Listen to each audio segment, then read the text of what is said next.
Sa isang malaking bahay sa Laguna, nakatira si Ana at ang kanyang pamilya. Si Ana ay may malubhang sakit. Dalawa silang magkapatid at ang kanyang tatay ay nasa ibang bansa para magtrabaho.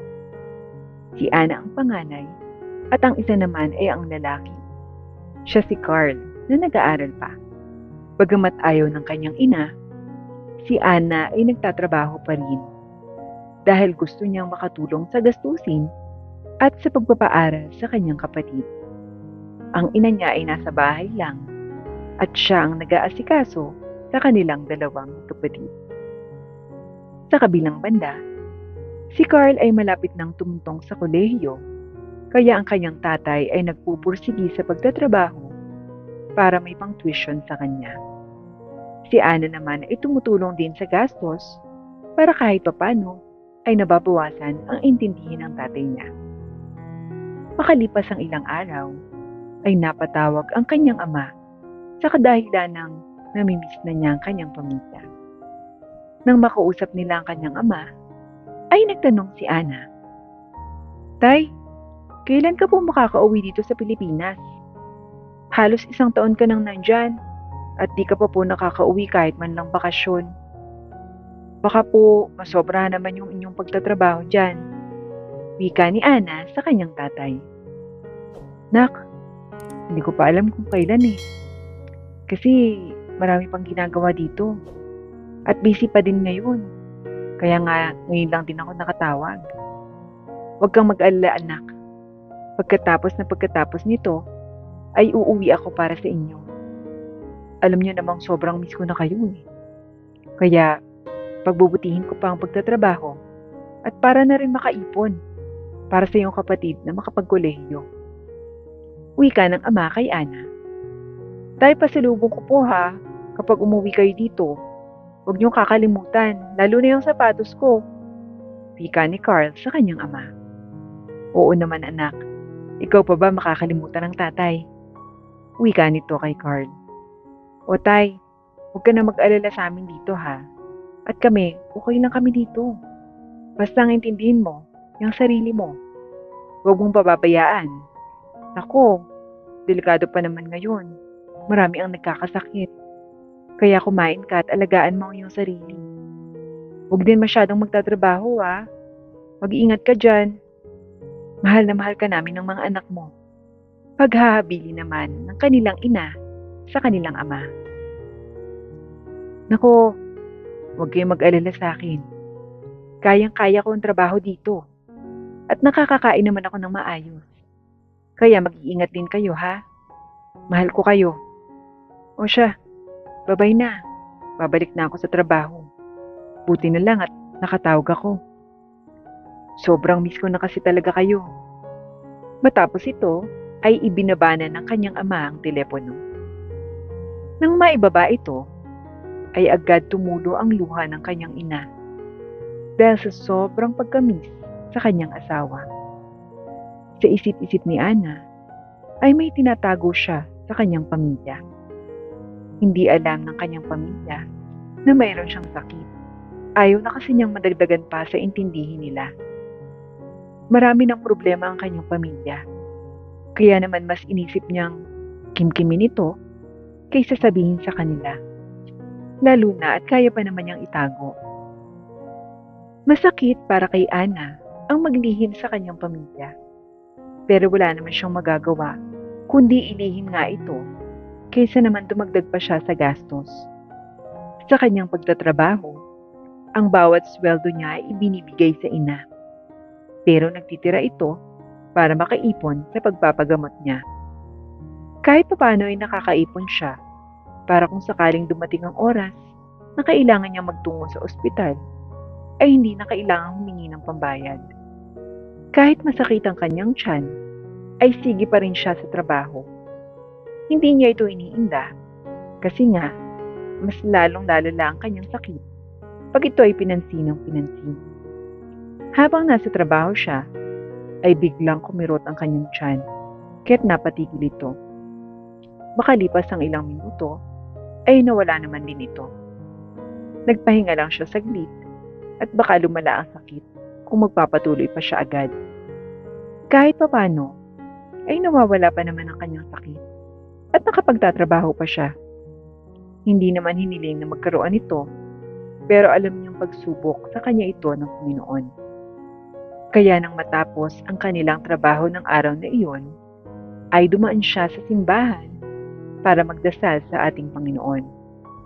Lord, kung pagsubok po ito para sa akin, alam kong kaya ko ito. Hindi ako susuko at magtitiwala po ako palagi sa inyo. Hanggat kaya ko pong hindi pansinin ng sakit, magpapatuloy lang ako sa aking trabaho. Alam ko din po na ginagabayan niyo ako sa bawat araw na dinaranas ng aking pagsubok. Hindi ako magsasawang magpasalamat sa inyo, kahit pa malala ang pagsubok na ibinigay ninyo sa akin. Lord, kung may pagkakataong gumaling ako, sana po ay nandyan kayo sa aking tabi. Hindi ko po kayo kakalimutan, kasi alam kong maraming mga tao ang nakakalimot sa inyo. Pero wag niyo po akong igaya sa kanila. Mas gabayan niyo pa po ako. In Jesus' name, Amen. Dasal ni Ana sa Panginoon. Nang makalabas siya, ay kumain siya sa isang bangketa. Nakita niya ang kanyang paboritong fishball. Habang kumakain siya, ay may pulubing lumapit sa kanya para humingi ng kaunting tulong dahil gutom na raw ito. Tuwang-tuwa ang bata dahil binigyan ito ni Ana ng pagkain. Salamat ate sa pagkain binigay niyo sa akin. Hindi ko po kayo kakalimutan ate. At pagpalain kayo ng Panginoon sa inyong kabutihang taglay. Wika ng batang pulubi kay Ana. Walang anuman bata. Matanong pala kita, nasaan ang mga magulang mo? Nag-aaral ko pa ba? Tanong ni Ana sa bata. Nasa bahay po sila, nagpapahinga. Kasi pagod na po yung aking ina sa paglalabada. At ang aking tatay naman po ay may sakit. Kaya hindi na po nagtatrabaho. Ako po ay pumapasok pa sa paaralan. Kaya po ako nanlilimos ay para po may pangkain at pambaon ko po para makapasok. Marami na rin po kasing iniisip ang aking ina. Kaya nalilimos ako para kahit papano ay may maibigay sa kanya at may maipangbaon na rin. Sagot ng batang pulubi kay Ana. Aba, mabuti naman yun at nag-aaral ka pa. Pero hindi ba masama ang manlimos? Hindi naman po masama yun. Basta nakakatulong sa magulang. Ayos po yun. Binigyan ni Ana ng pera at pagkain ng batang pulubi at ito ay nagpaalam ng umalis. Baka daw siya ay hinahanap na ng kanyang ina. Nang makarating si Ana sa bahay, ay agad na ikinuwento ito sa kanyang ina ang nangyari. Inay, alam mo po ba ngayon? May nakita akong batang pulubi. At hindi lang yun. Binigyan ko po siya ng pagkain at pera. Kasi naramdaman ko kung gaano kahirap ang buhay ngayon. Itong batang nakita ko, Nay, ay nag-aaral pa. At nanlilimos siya para daw maipambigay sa kanila at pambaon din. Nay, grabe ang bait ng bata. At ang sipag. Hindi ko akalaing may mga batang pulubi pa pala ang nag-aaral kahit na naglilimos lang sila. Wika ni Ana sa kanyang ina. Alam mo Ana, swerte ka pa rin kayo ng kapatid mo. Kasi kahit papano ay may trabaho ang inyong tatay. At hindi tayo nahihirapan sa pera. Pero kahit na ganun, ay dapat maging mabuti tayong tao sa kapwa natin. Kasi may balik yan para sa ating kabutihan. Wika ng ina ni Ana. Hindi lubos maisip ni Ana na may mga taong kahit na nanlilimos pa rin, ay nakakapag-aral pa. Hindi rin naman basihan kung ikaw ay isang pulubi. Ang importante, isa kang mabuting tao na may takot sa ating Panginoon. Grabe ang paghanga ni Ana sa batang nakilala niya. Hindi maalis sa isip niya ang batang iyon. Ramdam niya ang lungkot sa kanyang mata nang makita niya ang batang pulubi. Alam niyang hindi niya gustong magkaganon siya, pero nangingibabaw ang kasipagan at pagmamahal nito sa magulang. Gusto lang din ng batang pulubi na makatulong sa kanyang magulang para hindi na masyadong malaki ang kanilang problema. Si Ana ay abot tenga ang ngiti nito dahil first time niyang makakita ng batang pulubi na nag-aaral pa. Sa isip-isip niya, swerte nga sila dahil may tatay silang nagtatrabaho at hindi sila ganoong naghihirap. Nang maghapunan silang tatlo, ay bakas pa rin sa labi niya ang kanyang ngiti at pagkahanga sa batang pulubing nakilala niya. Hangang-hanga siya dito kasi ramdam niyang mahirap ang buhay lalo na ngayon. Kahit malaki ang kanyang ngiti, nang malaman niyang may masipag pa palang pulubi ngayon at may pangarap sa buhay. Nang matapos sila sa hapunan, ay nagtungo na si Ana sa kanyang kwarto para makaligo at makapagpahinga na. Dahil nakakapagod ang araw na iyon. Kinabukasan ay muling pumasok sa trabaho si Ana. Sa kalagitnaan ng kanyang pagtatrabaho ay biglang kumirot ang kanyang tiyan. Kahit masakit ay diretso pa rin sa pagtatrabaho si Ana. Ayaw niyang mahalata ito ng kanyang mga kasamahan dahil kapag nalaman nila ito, malamang ay malalaman din ito ng kanyang mga magulang. Nagtungo siya sa CR para doon magpahinga dahil sobrang sakit na ng kanyang tiyan. Nakalimutan niya kasing bumili ng gamot para sa kanyang tiyan, kaya't masakit na naman ito. Makalipas ang ilang minuto, ay ayos na muli ang kanyang pakiramdam at lunch break na. Kaya't bumili na siya ng gamot para kung sakaling sumumpong ang sakit, ay meron siyang panggamot kaagad sa kanyang tiyan. Habang bumibili siya sa labas, ay nakita niya muli ang batang pulubi na nanlilimos sa mga taong dumadaan sa harap niya. Hindi niya maiwang sundan ito ng tingin at bigla na lamang siyang napangiti dahil sa paghanga niya sa batang pulubi na iyon. Nang makita siya ng batang pulubi, ay agad itong lumapit kay Ana. Nagkusang bigyan ni Ana ang bata ng pagkain at pera. "O bata, pambaon mo yan ha. At eto pagkain. Iuwi mo para sa iyong mga magulang.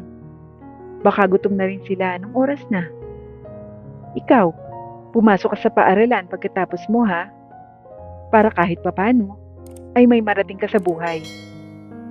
Pagbibili ni Ana sa batang pulubi. "Opo ate, maraming salamat po sa inyong ibinigay ha. Malaking tulong po ito para sa amin. At may pambaon na rin po ako." Nang matapos ang lunch break, ay bumalik na si Ana sa pagtatrabaho niya. Hindi niya namalayan na hapon na at uwian na pala. Habang naglalakad palabas, ay nakita niya muli ang batang pulubi at binigyan niya ito ng pagkain. Sa araw-araw, ay lagi niyang nakikita ang bata at palagi niya itong inaabutan ng kaunting tulong. "Salamat ate ha. Kasi kahit araw-araw mo akong nakikita, araw-araw mo rin akong binibigyan. Maraming salamat talaga ate. Hindi ka nagsasawang bigyan ako. Kahit na nahihiya na ako sa'yo, eto pa rin ako, laging lumalapit. Di ko po makakalimutan ang inyong pagtulong sa akin. Utang na loob ko po sa inyo. At pinapangako ko po na pag nakatapos ako, sa kursong doktor ay ililibre kita. Kahit ano pong gusto nyo." Wika ng batang pulubi kay Ana. "Nakakatuwa ka naman. Alam mo bang may sakit ako? Hindi alam ng aking mga magulang ha. At sa'yo ko lang to sinabi. Magaan kasi yung loob ko sa iyo eh. At alam kong balang araw ay magkikita tayo ulit. Kaya ikaw, magsipag ka ha. Ako nang bahala sa baon mo araw-araw. Huwag ka lang susuko sa buhay. Kaya mo yan. At alam kong makakapagtapos ka ng pag-aaral mo. Pagbutihin mo pa ha. Ikaw lang din naman ang inaasahan nila. Kaya huwag kang susuko. Laban lang ng laban." Paalala ni Ana sa batang pulubi. "Salamat ng marami ate sa motibasyon mo. Alam mo, malaking tulong po yun. At alam kong makakaya kong lagpasan ito. Huwag kang mag-alala ate. Ako na nga maggagamot sa iyo at libre pa. Salamat po talaga ha. Para sa araw-araw, hindi na ako namomroblema sa aking baon. Maraming salamat ate. Kayo din po mag-iingat kayo ha. Huwag niyong pababayaan ang sarili niyo. Sagot naman ng batang pulubi kay Ana. Laking tuwa ni Ana habang naglalakad pa uwi. Hindi na siya sumakay kasi mas gusto niyang maglakad para lang hapin ang sariwang hangin. Hindi niya lubos maisip na malaking pangarap ang gusto ng batang pulubi. Napangiti siya dahil sa tatag ng batang iyon at kayang-kaya nitong matupad ang kanyang pangarap. Nang makarating sa bahay, ay bumungad ang kanyang ina na nagtataka kung bakit mukhang masaya siya. O anak, bakit mukhang masaya ka yata ngayong araw? May nangyari bang maganda? Tanong ng ina ni Ana. Alam niyo, Nay, yung batang pulubi po kasi ang laki ng kanyang pangarap. Kaya natutuwa ako sa kanya. Kasi kahit ganun lang ang estado ng kanilang buhay, ay may pangarap pa rin siya. Alam kong matutupad niya yon at isa siyang magiging magaling na doktor. Kahit hindi ako nag-aalangan na tulungan siya at imotibasyon para sa mga bagay na alam kong mahirap gawin. Pero para sa kanya, kayang-kaya niya yon. Makalipas ang 2 buwan, ay umuwi na ang tatay ni Ana. Nagulat silang lahat sa surpresang nakita nila sa bahay. Nang araw na iyon, ay umalis silang 3. Hindi nila inaasahang dadating ang kanilang ama. Kaya't halos maluha-luha silang 3 nang makita ang kanilang ama sa kanilang pag-uwi. Surprise! Wika ng kanilang ama. Sa sobrang gulat, ay napatalo ng kanilang ina. Hindi kasi talaga nila inakalang darating ang kanilang tatay. Buti naman at umuwi ka na. Sabi mo sa amin, hindi ka pa sure kung kailan ka uuwi. Kaya halos nakakayak naman tong araw na to. Wika ng kanilang ina sa kanilang tatay. Tuwang-tuwa sila at niyakap ang kanilang tatay ng napakahigpit. Tay, asan po yung pasalubong nyo? Bungad agad ni Carl habang nakayakap pa silang 4. Natatawa ang kanyang ama dahil sa anak niyang bunso. Grabe ka naman. Pasalubong agad anak, hindi mo ba na-miss ang tatay? Wika ng kanyang ama. Abay, miss na miss na miss. Sobrang miss ko na po kayo, lalo na yung pasalubong ko. Wika ni Carl sa kanyang ama. Ipinakita ng kanilang ama ang kanyang mga pasalubong at lahat sila ay tungtuwa sa mga ito. Naisip ni Ana na humingi ng sobrang sapatos at mga chocolate para mabigyan ang batang pulubi. Nagtataka ang ama niya dahil sa pagkuha ni Ana ng mga ito. Tay, may pagbibigyan lang po ako nito, kaya huwag kayong mag-alala dyan. May tinutulungan lang po kasi akong bata kasi naaawa ako sa sitwasyon nila. Wika ni Ana sa kanyang ama. Wala naman yun sa akin, anak. Okay nga yung nakakatulong ka. Alam mo, anak, ayos na naman ang tumulong sa abot ng makakaya. Kaya't huwag mong panghinayangan yan. Alam kong may darating sa iyong blessing. Kaya kumuha ka lang ng kumuha dyan. Marami naman yung pasalubong ko eh. Tuwang-tuwa si Ana dahil tanggap ng kanyang tatay ang kanyang pagtulong sa isang pulubi.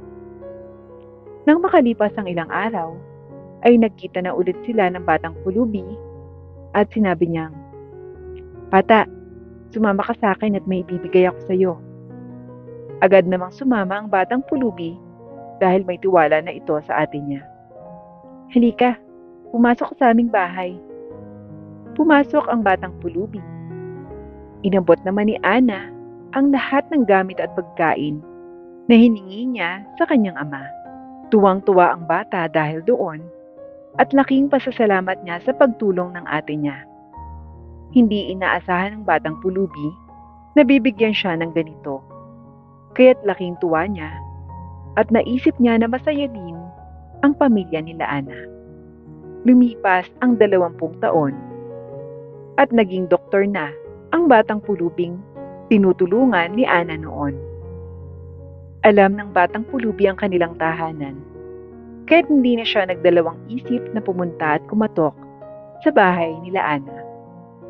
Laking tuwa niya nang makita sa pinto si Ana na siyang nagbukas ng pinto. Ate, isa na po akong ganap na doktor at alam ko pong may pangako ako sa inyo. Kaya hindi na po ako nagdalawang isip na puntahan po kayo. Kaya ate, halika't sumama na kayo sa akin at ikaw ay aking papagalingin. Wika ng dating pulubi na ngayon ay doktor na. Ay sige, magbibihis lang ako. Wika ni Ana sa doktor. Hindi makapaniwala si Ana sa nangyari na hindi pala nakalimutan ng batang pulubi ang kanyang pangako. Halos mapaiyak na lamang si Ana habang nasa loob siya ng kanyang kwarto. Hindi niya inaasahang babalik nga ang batang iyon. Laking tuwa ni Ana dahil sa batang pulubi na natupad ang hiling niyang magpagamot ng kanyang tiyan. Sobrang iyak niya, kaya hindi agad siya nakapag-ayos. Gulat na gulat siya sa nangyari. Nang matapos si Ana, ay nagtungo na ito sa batang doktor. Habang nasa biyahe, ay nagpasalamat si Ana. Salamat ha. Hindi ko akalain na matutupad mo ang iyong mga pangarap. At salamat din. Dahil sa iyo, may papagamot na ako ng libre. Hindi ko ito makakalimutan. Alam kong tinutulungan kita noon, pero hindi naman ako naghangad ng kahit anong kapalit sa aking pagtulong. Ang gusto ko lang naman ay makatulong sa iyo at sa pamilya mo. Wika ni Ana. Nang makarating na sila, ay agad na siyang pinapunta sa operating room para maoperahan na. Magkahalong kaba at iyak ang nararamdaman ni Ana ng mga oras na yon. Maya-maya pa ay pumasok na ang doktor at bumungad ang ngiti nito. Magtiwala ka lang ate. Alam kong gagaling ka. Huwag kang susuko, kaya mo yan. Nandito po ako para sa iyo at ililigtas po kita. Wika ng batang pulubi na naging doktor na. Halos maiyak si Ana sa sinabi ng doktor. Nang matapos ng operasyon, ay successful ito. At masayang-masaya si Ana sa kanyang narinig. Laking tuwa rin ng pamilya ni Ana na naging matagumpay na ang lahat.